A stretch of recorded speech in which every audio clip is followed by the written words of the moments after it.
an incredible family saves the world and its superheroes. So obviously, plenty to watch out for.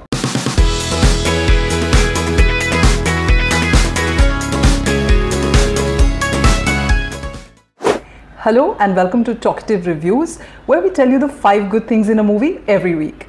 And this week, we're going to be talking about Incredibles 2. You have powers! Yeah, baby!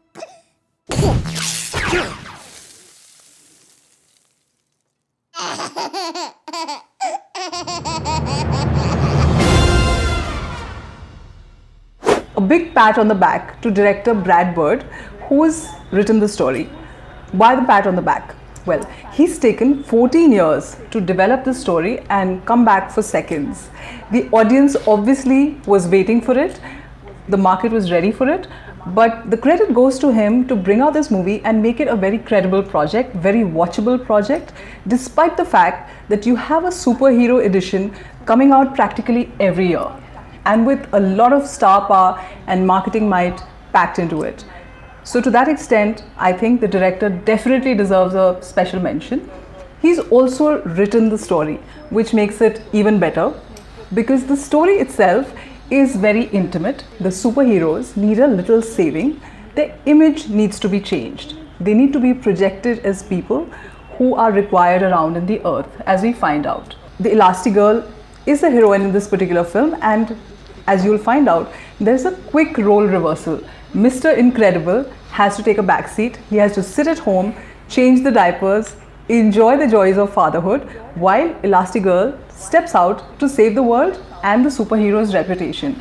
Very interesting switch as per me. And because there's so much conversation about gender roles and nurturing and whose job is it to really do that, and the fact that homemakers never really get enough gratitude from the rest of us. So a pretty interesting thought out there. Yeah, I really like the banter between Mr. Parr and his 3 children. It reminded me of my family. For instance, simple things like when he's teaching his son Dash and helping him with his homework, and he insists that no, this is the correct method. Or when Violet tells her younger brother Dash to suck it up and babysit Jack. It totally takes you back to those squabbles that you have with your siblings. Absolutely. Nothing like a good exchange of insults between siblings to warm the cockles of your heart, right? But the other interesting part of this movie was the villain, Screenslaver. Great pun on the word. I love puns, and this was a great one according to me.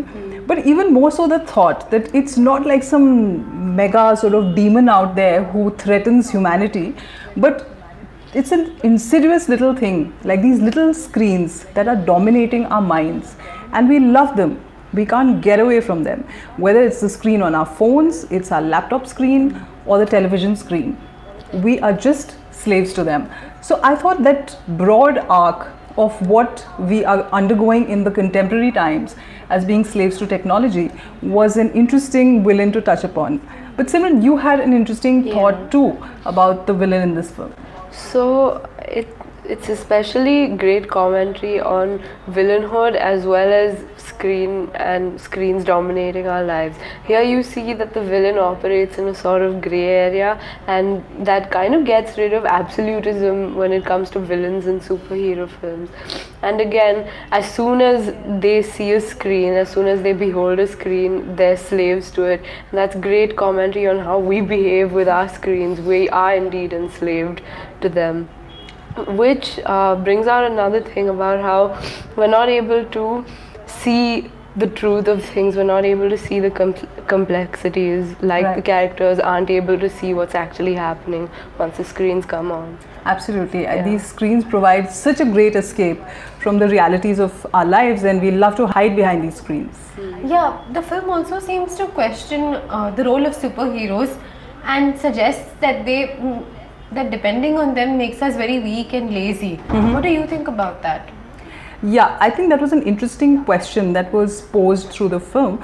Although the film itself has been accused by critics in the West of superhero essentialism, that they're suggesting that superheroes are essential for our existence, which is actually not a bad thought, because if you think about it, we've had people who've come around every few centuries or couple of centuries or half a century to sort of save humanity from itself, whether it's Mahatma Gandhi, Nelson Mandela, Martin Luther King.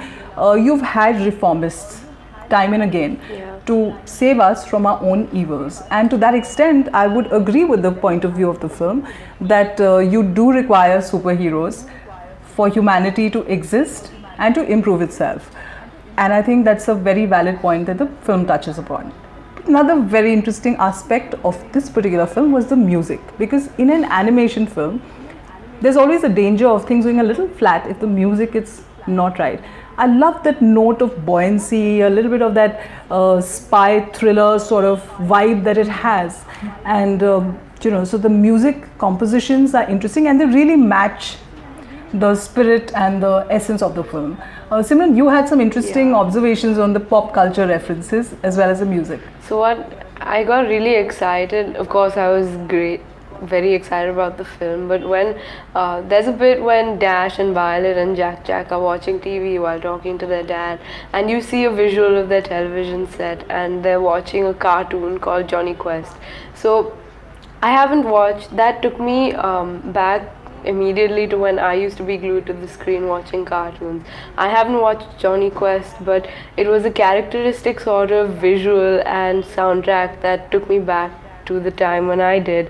And interestingly, I found out later that it was a Hanna-Barbera production, Jonny Quest, and that reminded me of the Flintstones and Tom and Jerry and Richie Rich that we used to watch when we were young. You took away something completely unique, which probably was not my experience or yours. And that brings me to another aspect of this particular film, Incredibles 2, which is the set design, the production design. And in this film, even though it's very intimate, it's about this family which is sort of struggling, well, not struggling, but they're just kind of grappling with the changes in their lives as the mom steps out to do her job and the father is grappling with, you know, the fatherhood chores at home.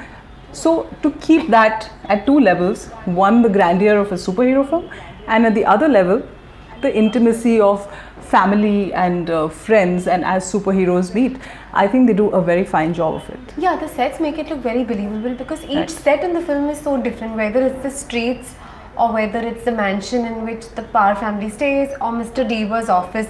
None of them bear any resemblance whatsoever. Yes, they are different because they represent different scenes. And you remember that particular scene where the ship, when they're having this superhero summit atop the ship, and it's going to like sort of crash into the city, and they have to stop it. And it's interesting because it could be like a little tedious, but they really get you on the edge of your seat. You sort of, even though you know that it's not going to happen, but you're still like sort of like, how are they going to stop this sort of a thing? Or that particular scene where Elastigirl is out there and she's stopping this train, the speeding train, which has gone into the wrong direction. Now we've seen a lot of Hollywood action films with really high octane action and thrills, but even though this is an animation film, it doesn't feel any less, and that I really think is the triumph of this film. We even liked her bike a lot. Absolutely. The Elasticycle. Elasticycle, yes. So I have to first learn to ride a bike and then get one of those. We should all get one of those. Well, that was all from us this week. So thank you for watching, and if you like this video, subscribe to the links below and follow us on social media. Thank you very much.